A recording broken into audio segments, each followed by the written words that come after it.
John chapter 5. The healing at the pool. Sometime later, Jesus went up to Jerusalem for one of the Jewish festivals. Now there is in Jerusalem near the sheep gate a pool, which in Aramaic is called Bethesda, and which is surrounded by 5 covered colonnades. Here a great number of disabled people used to lie, the blind, the lame, the paralyzed. One who was there had been an invalid for 38 years. When Jesus saw him lying there and learned that he had been in this condition for a long time, he asked him, "Do you want to get well?"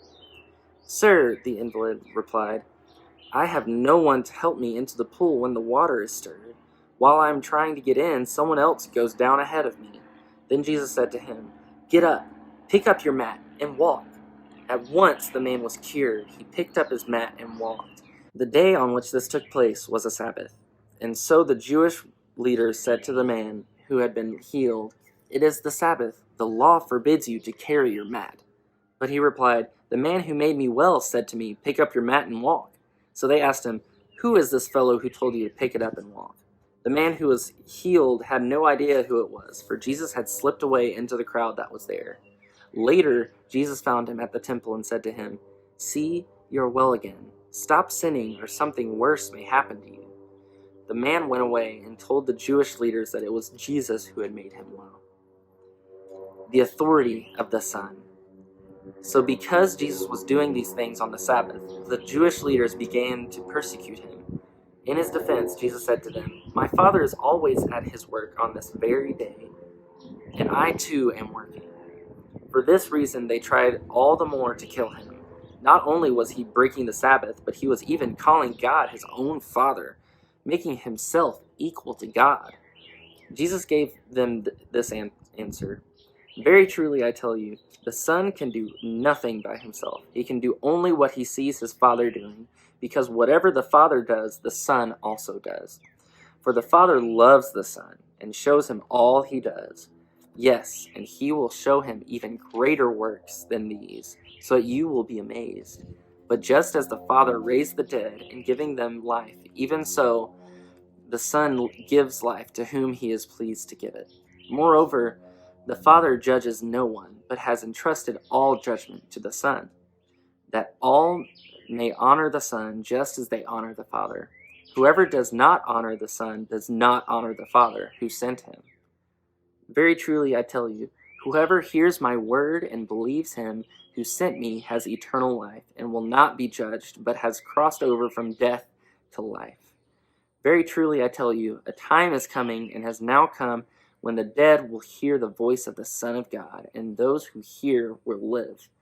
For as the Father has life in himself, so he has granted the Son also to have life in himself.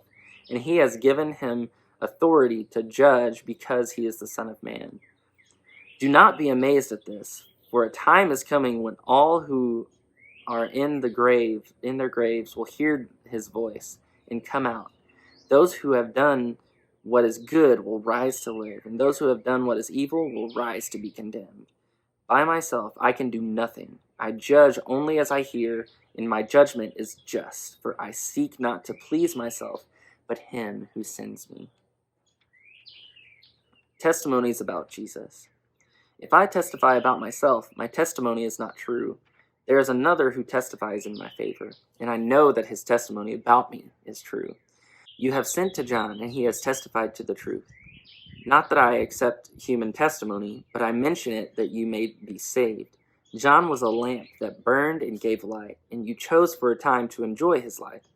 I have testimony weightier than that of John, for the works that the Father has given me to finish, the very works that I am doing, testify that the Father has sent me, and the Father who sent me has himself testified concerning me. You have never heard his voice, nor seen his form, nor does his word dwell in you, for you do not believe the one he sent. You study the Scriptures diligently, because you think that in them you have eternal life. These are the very Scriptures that testify about me, yet you refuse to come to me to have life.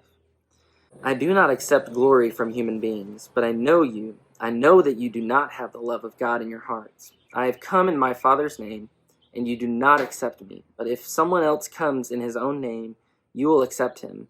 How can you believe since you accept glory from one another, but do not seek the glory that comes from the only God? But do not think I will accuse you before the Father. Your accuser is Moses, on whom your hopes are set. If you believe Moses, you would believe me, for he wrote about me. But since you do not believe what he wrote, how are you going to believe what I say?